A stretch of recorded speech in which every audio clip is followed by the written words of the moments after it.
आइए आज हम लोग फिर से नए क्लास का शुरुआत करते हैं, जिसमें हम लोग आज पढ़ेंगे त्रिकोणमिति। त्रिकोणमिति एक ऐसा चैप्टर है जिससे बहुत सारे प्रश्न पूछे जाते हैं और कई बच्चे ऐसा सोचते हैं कि त्रिकोणमिति बहुत हार्ड चैप्टर है, हमसे त्रिकोणमिति नहीं बनेगा, प्रश्न देख के ही डर जाते हैं। तो आइए त्रिकोणमिति को अच्छे ढंग से समझते हैं सरल भाषा में कि त्रिकोणमिति है क्या। तो आइए सबसे पहले हम समझते हैं कि त्रिकोणमिति क्या है। त्रिकोणमिति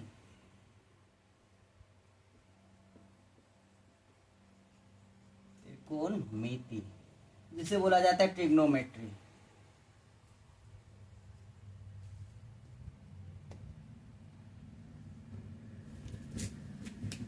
तो त्रिकोणमिति क्या होता है अच्छे से समझिए। जैसे हम क्या लिए, एक समकोण त्रिभुज लिए। समकोण त्रिभुज यानी एक कोण 90 डिग्री का होना चाहिए, यानी एक कोण 90 डिग्री का, 90 डिग्री का होना चाहिए। अब समकोण त्रिभुज में इसे क्या बोला जाता है? इसे बोला जाता है लंब। इस भुजा को इसे क्या बोला जाता है? आधार। और इसे बोला जाता है कर्ण। आधार को बेस बोला जाता है, इसको परपेंडिकुलर, और इसे हाइपोटेनस बोला जाता है। कर्ण को हाइपोटेनस, आधार को बेस बोलते हैं और लंब को परपेंडिकुलर बोलते हैं। इसी से रिलेटेड प्रश्न पूछा जाता है त्रिकोणमिति में। तो आइए पहले हम लोग त्रिकोणमिति के परिचय, छोटे छोटे बात होते हैं उनको पढ़ते हैं, फिर जैसे जैसे क्लास बढ़ेगा वैसे वैसे इसको विस्तार पूर्वक पढ़ेंगे। तो इसमें क्या होता है, मुख्य रूप से हम लोग को पढ़ना होता है sin theta, cos theta, tan theta, cosec theta, sec theta और कॉट थीटा। तो साइन बराबर क्या, जो बच्चे इंग्लिश मीडियम में पढ़ते हैं जिन्हें याद नहीं होता है वे इंग्लिश में लिखें। P/H, B/H बोला जाता है और इसे P/B बोला जाता है। ये क्या होता है? Just opposite. साइन का उल्टा क्या होता है? कॉसेक। कॉसेक का उल्टा क्या होता है? कॉस का उल्टा क्या होता है? सेक। और टैन का उल्टा क्या होता है? कॉट होता है। तब P/H का उल्टा क्या हो जाएगा? H/P। B/H का H/B, P/B का B/P होता है। यहां देखिए, इसको P से इंडिकेट किया जाता है, इसको H से इंडिकेट किया जाता है और इसको B से इंडिकेट किया जाता है। एलजेब्रा हो या जो भी मैथ हो, इस बात को हमेशा ध्यान रखिएगा कि जो अक्षर लिखे होते हैं हमेशा छोटी एबीसीडी में लिखा जाता है। इस तरह से नहीं बोल सकते हैं कि बी के लिए बे लिखेंगे, बी के लिए बड़ा बी लिखेंगे, ए के लिए छोटा ए लिखेंगे, तो ये सब गलत बात है। मैथ में हमेशा छोटी एबीसीडी वाला अक्षरों का इस्तेमाल किया जाता है।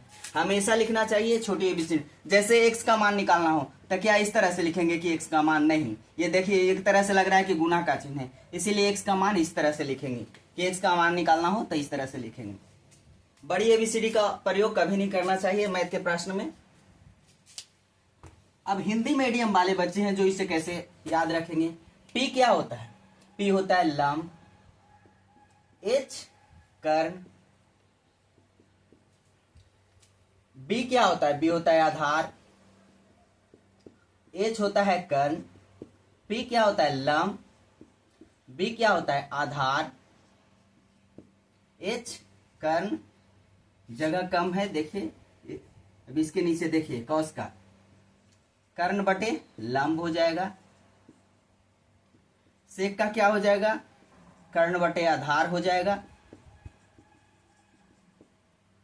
और कॉट का क्या हो जाएगा? आधार बटे लंब हो जाएगा।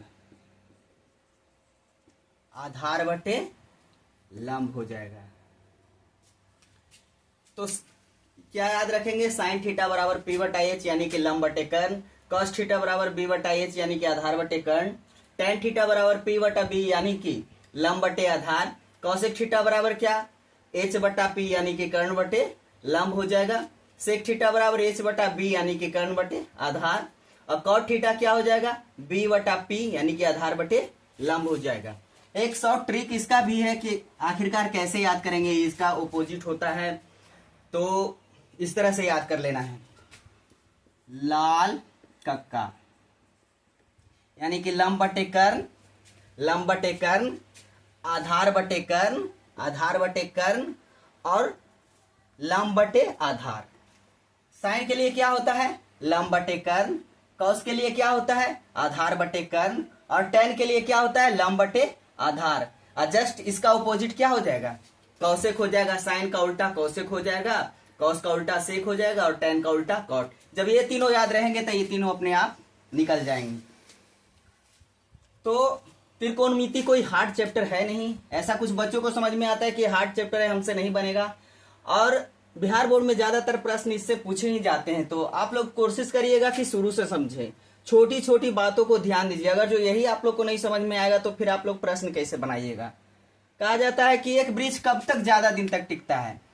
क्योंकि उसका जड़ मजबूत होता है। चाहे पेड़ कितना भी खूबसूरत हो, विशाल हो, कितना भी शक्तिशाली हो, जब उसका जड़ कमजोर रहता है तो वो पेड़ ज्यादा दिन तक टिकता नहीं है। मैथ में वही बात है कि जब तक आप लोग को फॉर्मूला याद नहीं रहेगा, अच्छे से आप उसको समझ नहीं पाइएगा तो फिर मैथ आप नहीं बना पाइएगा। सीधा बच्चे सोचते हैं कि डायरेक्ट हम प्रश्न बनाएं और ये सब याद ही नहीं रहता है। लगता है कि साइन का उल्टा क्या होगा उन्हें पता ही नहीं रहता है, कॉस का उल्टा क्या होगा, टेन का उल्टा क्या होगा पता ही नहीं रहता। तो फिर उन्हें क्या लगता है, हल्का से हल्का प्रश्न भी उन्हें भारी लगता है और वे क्या करते हैं कि परीक्षा में छोड़ देते हैं। उन्हें लगता है कि हमसे तो बनेगा ही नहीं, या तो ऐसे भी बनाना चाहते हैं, कोशिश ही नहीं करते हैं, छोटी छोटी बातों को ध्यान नहीं देते हैं और बस यही सोच लेते हैं कि हमसे त्रिकोणमिति बनेगा ही नहीं।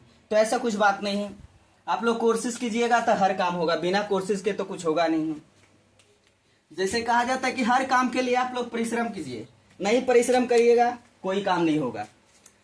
चाहे कोई भी कैसा भी काम, हर व्यक्ति कुछ ना कुछ कर रहा है तो उसके लिए मेहनत कर रहा है। कोई भी ऐसा काम बताइए जिसमें मेहनत नहीं करना पड़ता है। अगर जो आप लोग के मन में प्रश्न आता होगा कि खाने में मेहनत नहीं है तो ये भी गलत बात है, क्योंकि जब तक हम भोजन नहीं चबाएंगे तो भोजन अच्छे से पचेगा नहीं। तो भोजन करते समय हम लोग को भी मेहनत करना पड़ता है, उसे चबाना पड़ता है। तो वैसे ही छोटा से छोटा काम, बड़ा से बड़ा काम, हर काम को मेहनत से किया जाता है। बिना मेहनत का कोई काम नहीं होता है। इसीलिए आप लोग परिश्रम कीजिए। कहा जाता है कि परिश्रम कभी बेकार नहीं जाता है, परिश्रम कभी बेकार नहीं जाता है।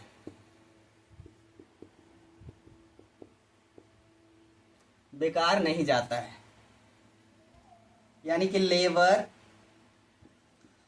Never in when. परिश्रम कभी बेकार नहीं जाता है। आप लोग भी सोच लीजिएगा कि परिश्रम करिएगा तो बेकार नहीं जाएगा। हाँ, ऐसा कभी होता है कि कुछ ऐसा हम लोग काम करते हैं तुरंत उसका रिजल्ट नहीं मिलता है, लेकिन कुछ दिन बाद तो जरूर मिलता है। किसी को लगता होगा कि हम ये काम किए तो उसका फल हमें नहीं मिला, उसका जो हम काम किए थे उसका जो होना चाहिए परिश्रम का फल वो हमें नहीं मिला। तो ऐसा कुछ बात नहीं, कभी ना कभी उस परिश्रम का फल मिलता ही है। और जो परिश्रम का फल देर से मिलता है वो बहुत अच्छा होता है।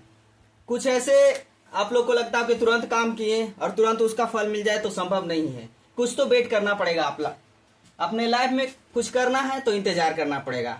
सोचिएगा कि सब कुछ तुरंत हो जाए, हमें सब कुछ मिल जाए, तो ऐसा संभव नहीं है।